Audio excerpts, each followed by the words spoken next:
So just a day after the biggest Insta360 X6 leak yet, DJI has decided to remind everyone that it's not sitting on the sidelines.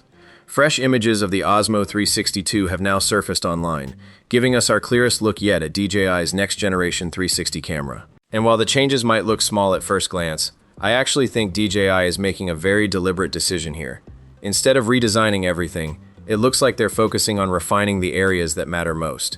What's even more interesting is the timing.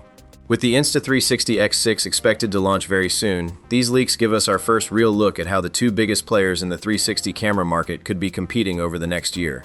So let's take a closer look at what DJI is changing, what still remains a mystery, and whether it's enough to challenge Insta360's latest flagship.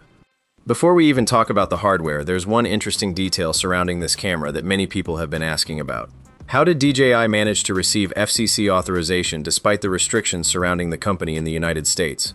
According to trusted leaker Igor Bogdanov, the answer is actually quite simple. The FCC grant for the Osmo 362 was reportedly issued on December 21, 2025, just 2 days before DJI was added to the FCC's updated covered list. In other words, the approval process had already been completed before the new restrictions came into effect.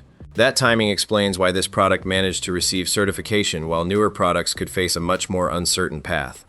Now let's look at the camera itself. The biggest confirmed hardware upgrade so far is the battery. The regulatory label shows a new 2,150 mAh battery compared to the original Osmo 360's 1,950 mAh pack. On paper, that's only around a 10% increase, and some people might dismiss it because it doesn't sound dramatic. But battery improvements are rarely just about adding more capacity. They also depend on how efficient the processor is, how much power the sensors consume, and how well the camera manages heat during long recording sessions.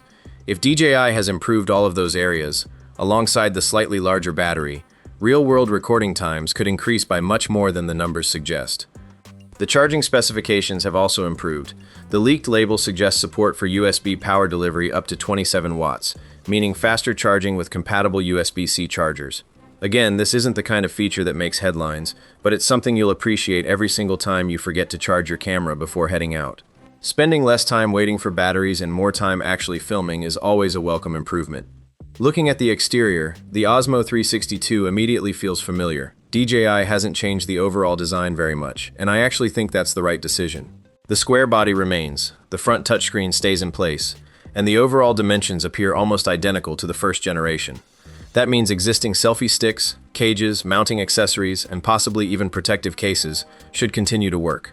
Instead of forcing users to replace an entire accessory ecosystem, DJI seems to be building on what already worked. One small detail that immediately caught my eye is the redesigned lens housing. Around each lens, you can now see small notches that weren't present on the original model.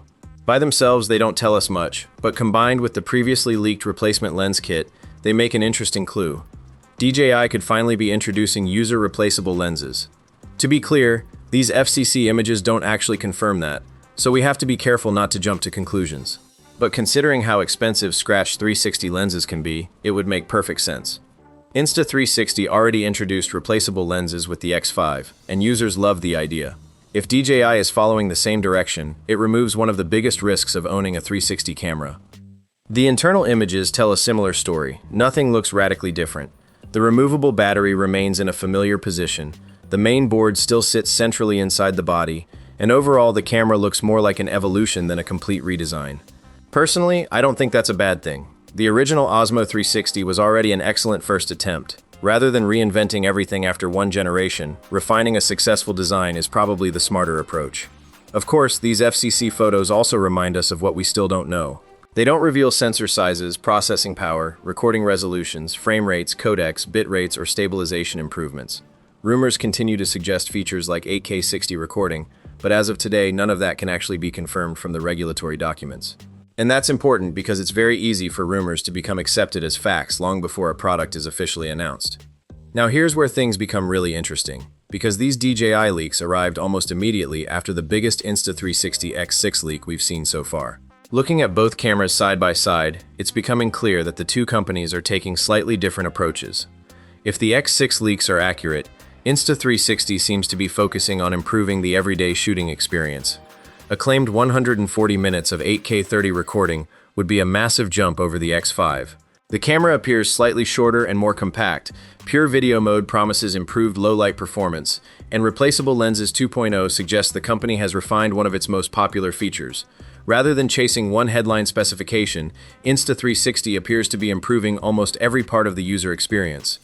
DJI, on the other hand, seems to be playing a different game. Instead of making dramatic external changes, it's focusing on refining an already successful platform. Slightly larger battery, potentially improved charging, a familiar design that keeps existing accessories compatible, and possibly its own take on replaceable lenses. It's less about completely reinventing the product and more about polishing it. What's fascinating is that both companies appear to have arrived at almost the same conclusion. Battery life matters, durability matters, lens replacement matters, reliability matters. Those are the upgrades people actually notice every time they use a camera, not just the ones that look impressive during a launch presentation. The big unknown, however, is image quality. That's still the one area where neither leak tells us very much. If DJI manages to deliver noticeably better dynamic range or stabilization, while Insta360 significantly improves low-light performance and battery life, then choosing between these two cameras could become much harder than it was last year. And honestly, that's great news for consumers, because real competition almost always leads to better products. A couple of years ago, Insta360 largely had this market to itself. Today, that's no longer true. DJI has officially entered the 360 camera space, and judging by these recent leaks, neither company is willing to give the other an easy win. Instead of chasing gimmicks, both appear to be focusing on solving the problems that creators have been complaining about for years. So while these leaks don't answer every question, they do tell us one thing. The next few months could be the most exciting period we've ever seen for consumer 360 cameras. Whether you eventually buy the DJI Osmo 360 or the Insta360 X6, you're likely going to end up with a much better camera because these two companies are now pushing each other harder than ever before. Now I'm curious what you think. Based on everything we've seen so far, which direction do you prefer? DJI's approach of refining an already solid camera, or Insta360's strategy of packing in as many new improvements as possible? Let me know down in the comments. And as always, if more leaks appear before either camera officially launches, I'll keep you updated right here on the channel. Thanks for watching, and I'll see you in the next one.